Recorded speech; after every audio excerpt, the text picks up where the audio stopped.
మనందరికీ చిన్నప్పట్నుంచి కొన్ని కథలంటే భలే ఇష్టం కదా. అయితే ఆ కథల్లో మనం అనుకున్న దానికంటే చాలా లోతైన అర్థాలు దాగి ఉన్నాయంటే నమ్ముతారా? సరే, ఈరోజు మనం అలాంటి కొన్ని చాలా ఫేమస్ కథల వెనుక ఉన్న కొన్ని అద్భుతమైన దాగి ఉన్న నమూనాల గురించి తెలుసుకుందాం. మనం చాలాసార్లు విన్న కథలు, అందులో చూసే సింబల్సు, వాటి అసలు మీనింగ్ మనం అనుకుంటున్నది కాకపోవచ్చు.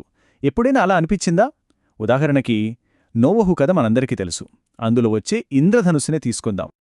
ఆ ఇంద్రధనుస్సు అనగానే మనకు వెంటనే గుర్తొచ్చేదేంటి? దేవుడిచ్చిన ఒక శాంతి వాగ్దానం, కరెక్టే కదా? కాని దాని వెనుక ఒక యుద్ధానికి సంబంధించిన ఒక సింబల్ దాగుంది అంటే ఆశ్చర్యంగా లేదు?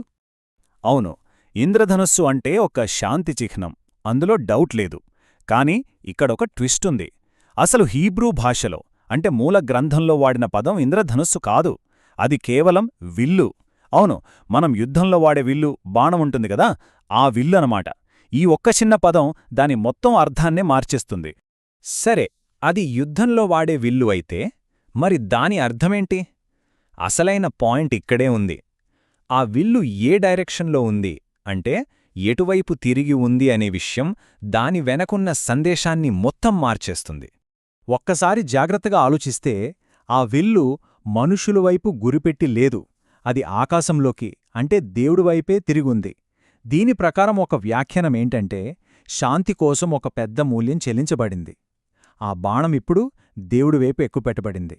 భవిష్యత్తులో యేసు చేయబోయే బలిదానానికి ఇది ఒక సూచనగా, ఒక ప్రతీకగా నిలుస్తుందన్నమాట. ఈ దాగి ఉన్న నమూనాల ప్రయాణం ఇక్కడితో అయిపోలేదు. ఒక సింబాలిక్ వస్తువు నుంచి ఇప్పుడు మనం మోషే జీవితంలో జరిగిన ఒక చాలా ముఖ్యమైన సంఘటన వైపు వెళ్దాం. ఈ స్టోరీలో రెండు చాలా ఇంపార్టెంట్ సీన్స్ ఉంటాయి. మొదటిసారి ప్రజలందరూ దాహంతో ఉన్నప్పుడు దేవుడు మోషేతో ఆ బండను కొట్టు అంటాడు. మోషే కొడతాడు, నీళ్లొస్తాయి.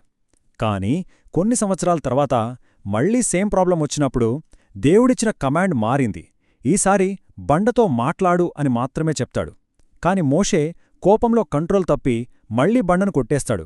ఈ చిన్న మార్పు వెనుక చాలా పెద్ద అర్థం దాగి ఉంది. కొట్టడానికి, మాట్లాడటానికి మధ్య ఉన్న ఈ తేడా ఎందుకు ఎంత ఇంపార్టెంట్? దీని వెనుకున్న ఒక థియోలాజికల్ ఇంటర్ప్రిటేషన్ ఏంటంటే, ఆ బండ యేసుకొక సింబల్. పాపాల కోసం ఆయన ఒక్కసారే కొట్టబడాలి, అంటే సిలువ వేయబడాలి అన్నమాట.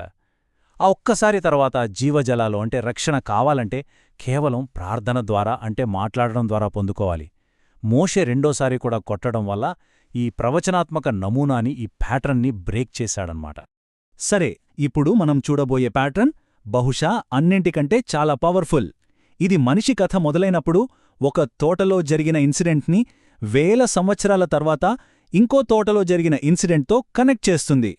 యేసు తన చివరి గంటలు గడిపిన గెత్సెమనే తోట గుర్తుంది కదా, ఆ పేరుకి అసలు అర్థం నూనెగానుగా, అంటే ఆలివ్ పండ్లని విపరీతమైన ప్రెషర్తో నలిపి నూనె తీసే ప్లేస్ అన్నమాట.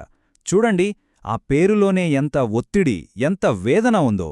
ఈ విషయం మనం ఇప్పుడు చూడబోయే కంపారిజన్కి ఒక పర్ఫెక్ట్ బ్యాక్గ్రౌండ్ సెట్ చేస్తుంది. ఈ రెండు కథలు ఒకదానికొకటి అద్దం పట్టినట్టుంటాయి. ఎలాగంటే, మొదటి తోట ఏదేనులో మొదటి ఆదాము ఒక చెట్టు దగ్గర దేవుడి మాటకు ఎదురు తిరిగి మనుషులందరికీ మరణాన్ని తెచ్చాడు. కాని వేల ఏళ్ల తరువాత రెండో తోట గెత్సేమనేలో రెండో ఆదాము అని పిలిచే యేసు సిలువన చెట్టు దగ్గర దేవుడి మాటకు పూర్తిగా లోబడి ఆ మరణాన్ని జయించి మనుషులకు మళ్లీ జీవానిచ్చాడు. ఒకటి తిరుగుబాటు, ఇంకొకటి విధేయత. ఒక నిర్ణయం మరణానికి దారితీస్తే ఇంకో నిర్ణయం జీవానికి దారితీసింది.